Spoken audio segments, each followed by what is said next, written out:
I filed for divorce. A poor wife is useless after all. My husband shocked me with these words. Moreover, while I was away on a business trip, he not only filed for divorce but also married his lover. He said, "You married me for my wealth, right? I won't fall for that, so give up any claim to the property." As if I married him for his money. When I confronted my indifferent husband, who had always treated me with contempt since our marriage, he started to unravel and ultimately spiraled down to rock bottom. My name is Karen, and I'm 35 years old. My father passed away when I was in kindergarten, and since then my mother raised my sister and me by herself. I was grateful to my mother but always wished I had a father.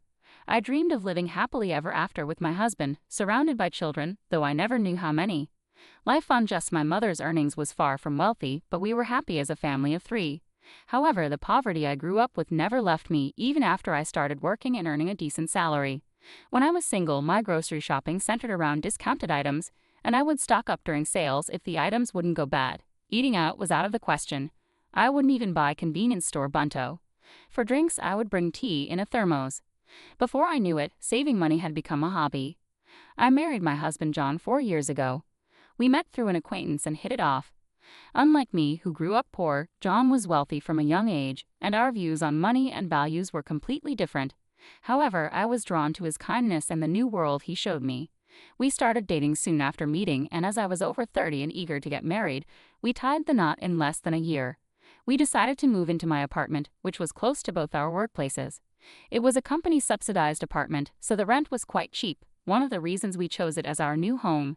After marriage, I continued paying the rent, and John contributed to other living expenses. This was how our married life began. John had a somewhat traditional view of gender roles, believing women should quit their jobs and take care of the home after marriage while men should support women.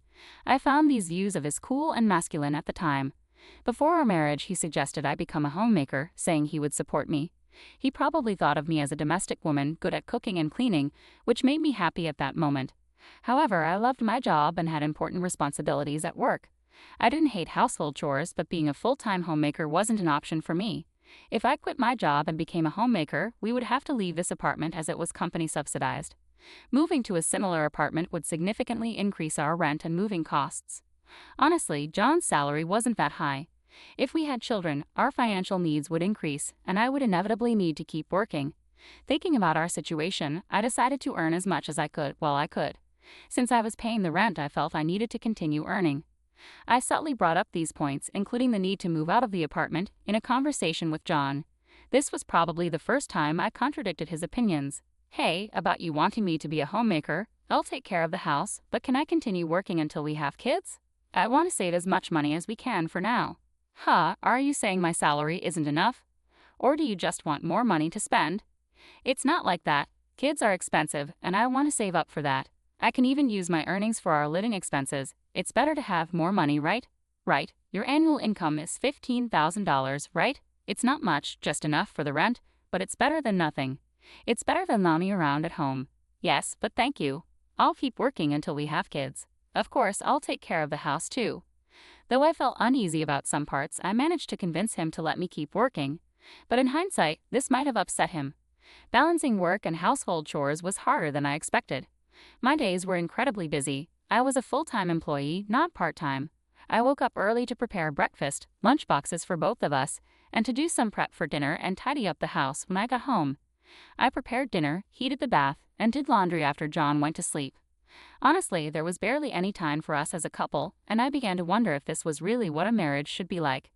On the other hand, Javnan, who acted like a traditional husband, did absolutely nothing at home. He must have seen how busy I was with household chores, but he would just eat dinner, drink beer, and relax when he got home. He'd bathe alone as soon as it was ready, then go to his room. I wished he would help out a bit, given how hard I was working, but I couldn't say anything, fearing he'd tell me to just quit my job.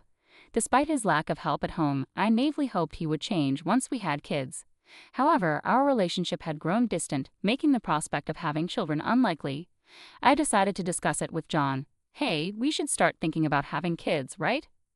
Kids? You're quite energetic considering you're tired from work and chores."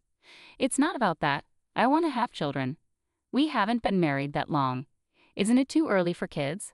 Maybe for you, but I'm already over 30. Women have a limited time to have children.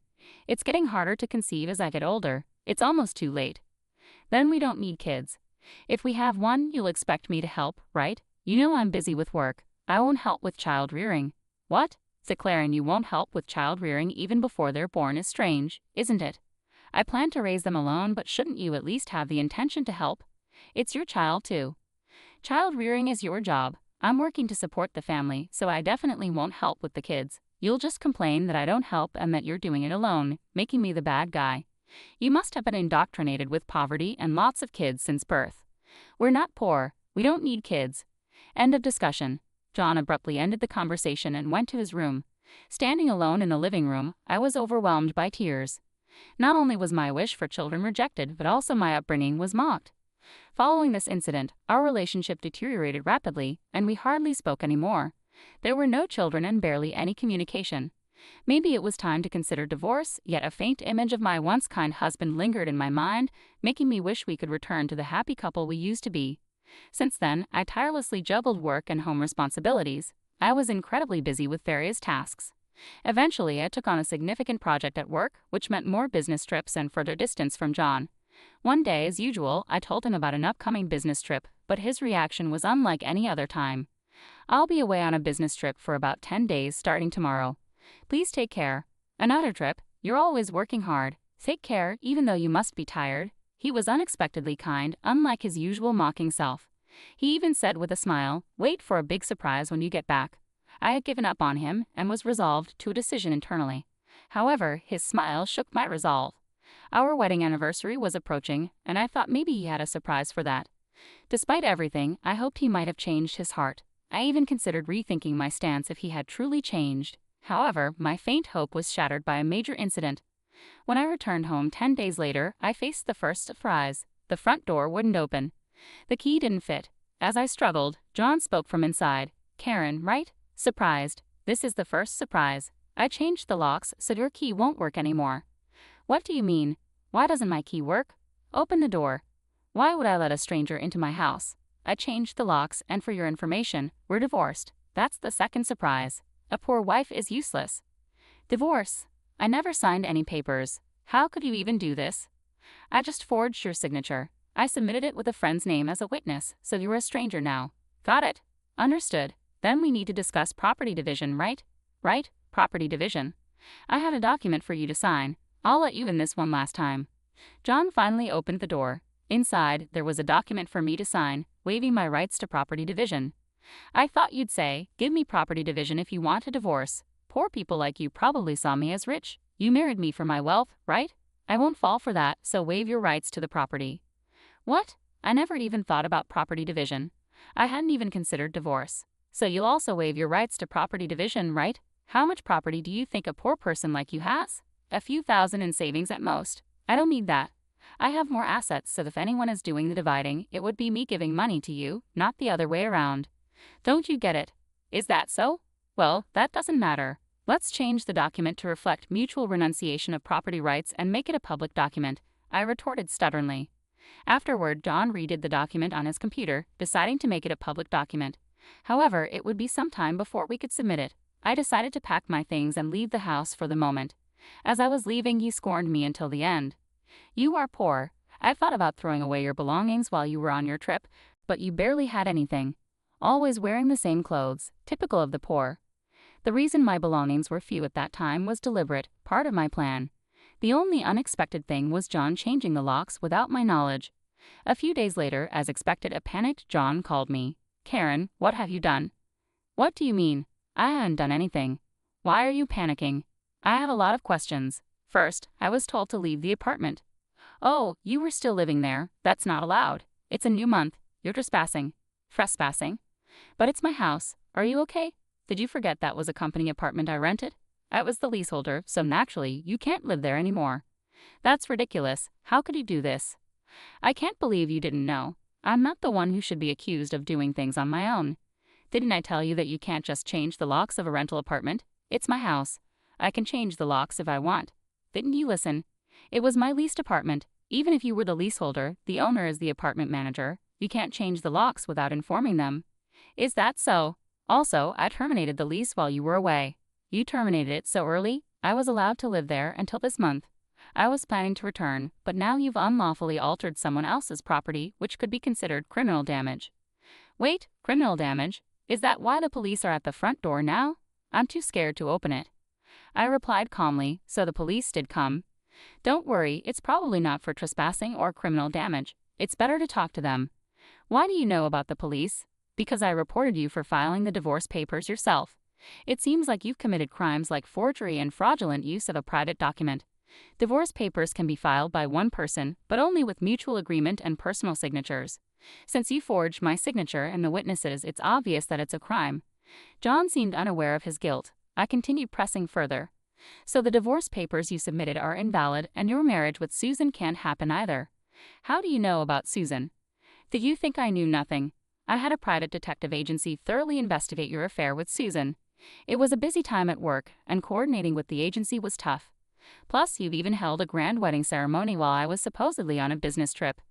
Are you saying your business trip was a lie? Yes, I took leave from work despite being busy to do some research and prepare documents. I knew about you bringing Susan home. It would have been impossible to gather this evidence while working. After I revealed everything, John was speechless and seemed quite downcast, even over the phone. Then he pleaded with me. Please don't tell Susan I'm divorced. Why would I? There's no such fact to tell. Really? Thank you. Are you misunderstanding something? When did you become divorced? That fake divorce paper is invalid, remember. So legally you're still my husband, not divorced. What? Since you committed adultery while legally my husband, Susan needs to pay compensation. I sent the demand for reparation to her house yesterday by express delivery. She didn't know you were married, right? I can't withdraw the claim at this point. I already knew Susan believed John was single, but I deliberately sent the reparation demand anyway. Since Susan hadn't contacted me yet, she likely hadn't received the letter. It should arrive soon. Should you be on the phone with me when you also have to deal with the police? You're busy. I'll ignore the police. I won't be arrested. I'm going to Susan's house now to get the letter back before she or her family can accept it, he said, hanging up abruptly. He probably went straight to Susan's house to wait for the postman at the front door. I knew it would be futile because the letter was sent as registered mail to Susan only. Even if he waited for the postman, he couldn't receive it. A few hours later, a dispirited John called me. According to him, there was an incident when the postman arrived. Finally, I'll take that envelope. Who are you? You don't live here, right? I'm practically a resident here since I'm married. I have the right to receive the mail. I see, but I can't give you this envelope. It's registered mail for Susan only. What? Give it to me. Absolutely not. If you're so eager, ask Susan for permission. What's going on here? Susan asked as she approached. Oh, John, what's all this noise? What's happening? Susan, this is registered mail for you. This man insisted on taking it. Sorry for the disturbance. Now I'll be on my way. What's this? A demand for reparation. John, you were married. What's going on here? Sorry, it's just, she's an ex-wife from a long time ago. I was embarrassed to say I'm divorced. I'm sorry for keeping it secret. But it's strange, isn't it?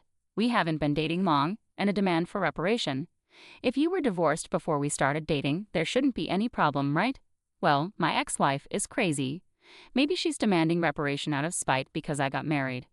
That was the excuse he gave, but such a lie was quickly exposed. The envelope included a letter I wrote along with my contact information.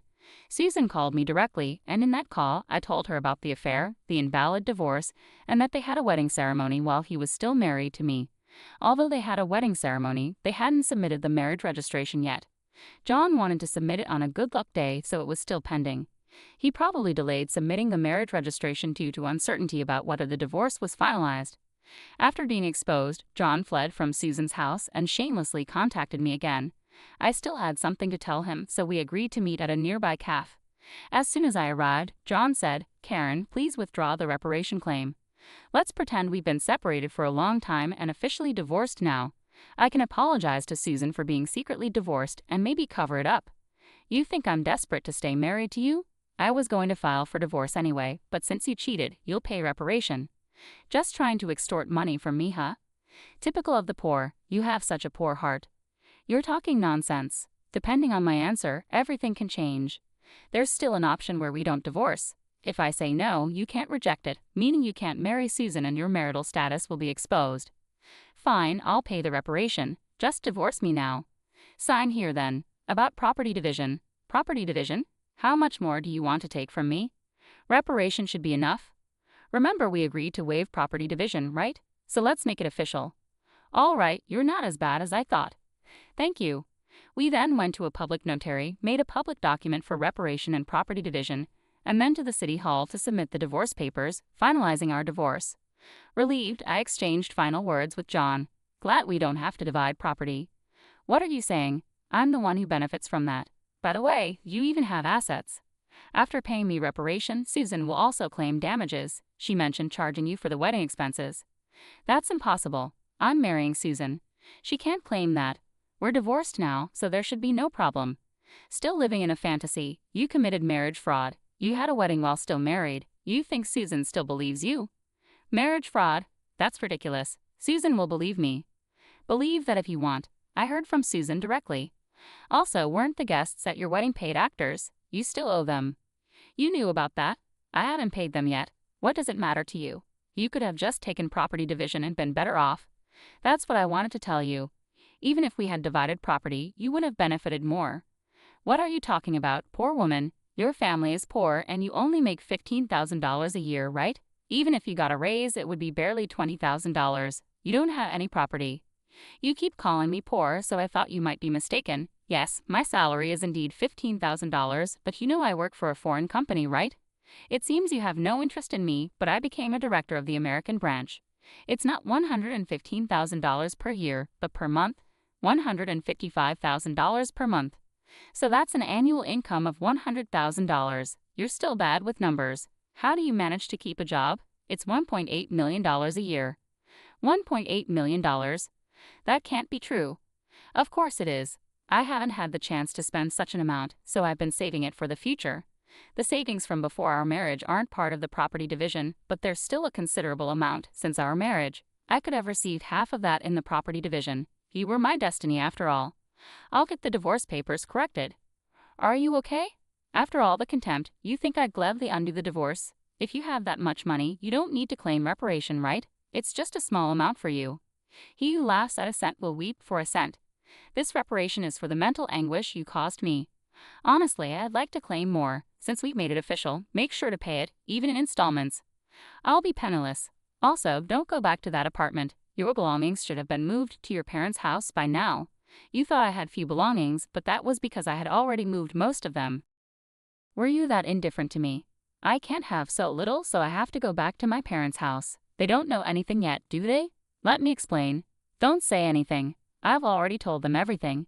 It's only right to explain why we're divorcing. Oh, and your father said not to ever step over our threshold again. So I have nowhere to go. He collapsed, and I left the cafe. Later, I heard he caused trouble at the police station. Despite my advice, he went back to the apartment and sat there aimlessly until the manager called the police. He was taken away, though I'm not sure if it was for obstructing public duties, trespassing, or for the falsified divorce papers. Eventually, his parents took responsibility for him. After talking with me and learning about Susan, they decided that apologizing and paying damages to Susan's family came first. They went to Susan's house, knelt in front of her family, and settled everything without pressing charges for marriage fraud, even paying for the wedding expenses. I had expected them to sue, so it was disappointing they didn't. So I decided to pursue legal action against John for forging the divorce papers. John offered a settlement, but I didn't withdraw the lawsuit. I didn't want him to think everything could be solved with money. I wanted him to understand the gravity of his actions. Even if it cost time and money, I left everything to my lawyer, so it wasn't too burdensome for me. Dan was exposed for his actions and the marriage fraud at his company, leading to his eventual firing. He ended up living at his parents' home, working all day at a relative's construction company. His father took all his earnings, leaving him with no income. I thought his parents wouldn't abandon him, but they were stricter than I expected. They paid my reparation and Susan's compensation, planning to make him work like a horse until he repaid everything. He lived in a shed-like place with no electricity, receiving only $5 per day for food deducted from his salary. They planned to disown and kick him out once he repaid everything. A harsh fate. After years of hard work, I was offered a position at the head office abroad, so I moved overseas after the divorce was finalized. I worried John might come to me for help or harbor resentment, but moving abroad alleviated those concerns. I thought work would be my partner for a while, but soon I found a new relationship. I'm now dating a foreign executive at our head office, and I'm pregnant with plans to marry soon. I told him everything about my past and my ex-husband, and he's understanding. I'll take maternity leave and plan to return to work later, supported by him. He's enthusiastic about taking paternity leave and co-parenting, showing a different cultural perspective. After being tormented by my ex-husband, I finally feel I'm grasping true happiness and confidence in building the happy family I always dreamed of. Many suffer due to selfish spouses. While divorce isn't always the right choice, enduring silence isn't a virtue. It's important to know that honest discussions can lead to resolutions, and sometimes divorce is a necessary option.